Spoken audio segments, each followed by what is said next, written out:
Hello friends, welcome back to our channel Cuckoo's Diary. இன்னைக்கு நாம பார்க்க போறது நாட்டுக்கோழி பிரியாணி. ஈஸியா பிரஷர் குக்கர்ல எப்படி செய்யறதுன்னு பார்க்கலாம். வாங்க வீடியோக்குள்ள போகலாம்.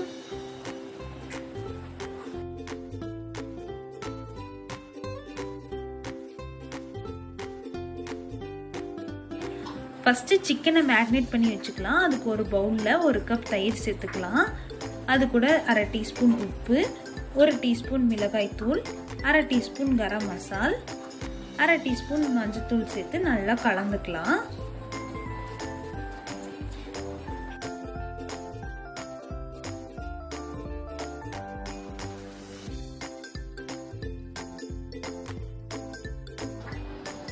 நல்லா கலந்தாச்சு. இப்போ இது கூட 1/2 கிலோ நாட்டுக்கோழி பீசஸ் சேர்த்து நல்லா கலந்துக்கலாம்.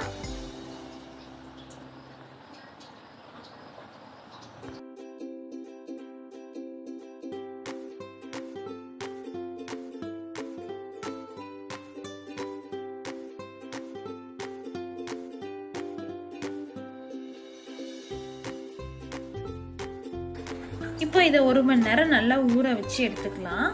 1 மணி நேரத்துக்கு அப்புறம் நம்ம பிரியாணி செய்ய ஆரம்பிச்சிடலாம். ஒரு ப்ரெஷர் குக்கரில் 3 டேபிள் ஸ்பூன் நெய் சேர்த்துக்கலாம். நெய் நல்லா காஞ்ச பிறகு அது கூடயே 3 டேபிள் ஸ்பூன் எண்ணெய் சேர்த்துக்கலாம்.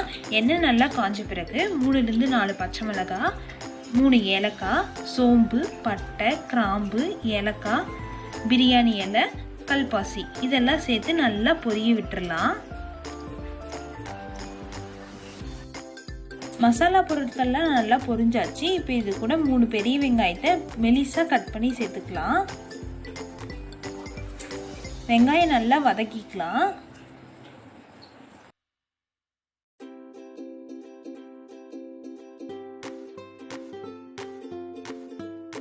வெங்காயம் வதங்கிடுச்சு. இப்போ இது கூட 1/2 டேபிள் ஸ்பூன் இஞ்சி பூண்டு பேஸ்ட் சேர்த்து பச்சை வாசனை போகிற வரைக்கும் வதக்கிக்கலாம். இஞ்சி பூண்டு பேஸ்டோட பச்சை வாசனை போன பிறகு 4 மீடியம் சைஸ் தக்காளியை மெலிசா கட் பண்ணி சேர்த்து நல்லா வதக்கி எடுத்துக்கலாம்.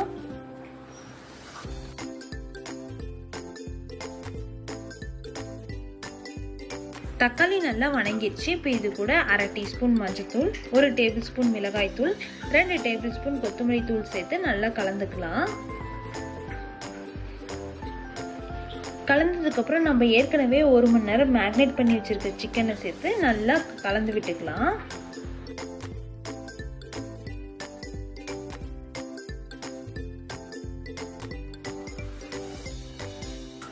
நல்லா கலந்தாச்சு. இப்போ சிக்கனுக்கு மட்டும் தேவையான அளவு உப்பு சேர்த்துக்கலாம். அது கூட 1 கப் தண்ணி சேர்த்து நல்லா கலந்து விட்டுக்கலாம். இப்போ 1 கைப்பிடி அளவு புதினா தழை சேர்த்துக்கலாம். சிக்கன் வேகிறதுக்காக நம்ம 2 விசில் விட்டு எடுத்துக்கலாம். பிரியாணி செய்ய ஆரம்பிக்கும் போதே 2 கப் அரிசியை தண்ணியில் சேர்த்துக்கிட்டேன். 1 கப் அரிசிக்கு 2 கப் தண்ணி சேர்த்துக்கோம். மொத்தம் 4 கப் ஆச்சு. அதில் 1 கப் தண்ணி சேர்த்து தான் சிக்கனை வேக வச்சு எடுத்துக்கிறோம். 2 விசில் வந்துருச்சு. இப்போ பார்த்தீங்கன்னா சிக்கன் நல்லா வெந்து வந்திருக்கு. இப்போ இது கூட ஊற வச்ச 2 கப் அரிசியை சேர்த்துக்கலாம்.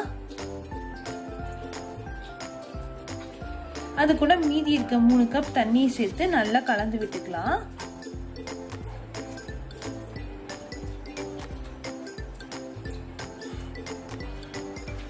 உப்பு பத்தலைன்னா தேவையான அளவு உப்பு சேர்த்துக்கோங்க.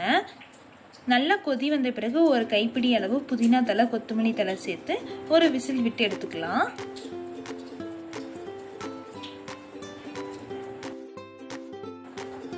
ஒரு விசில் ப்ரெஷர் ஃபுல்லாக அடங்கிடுச்சு.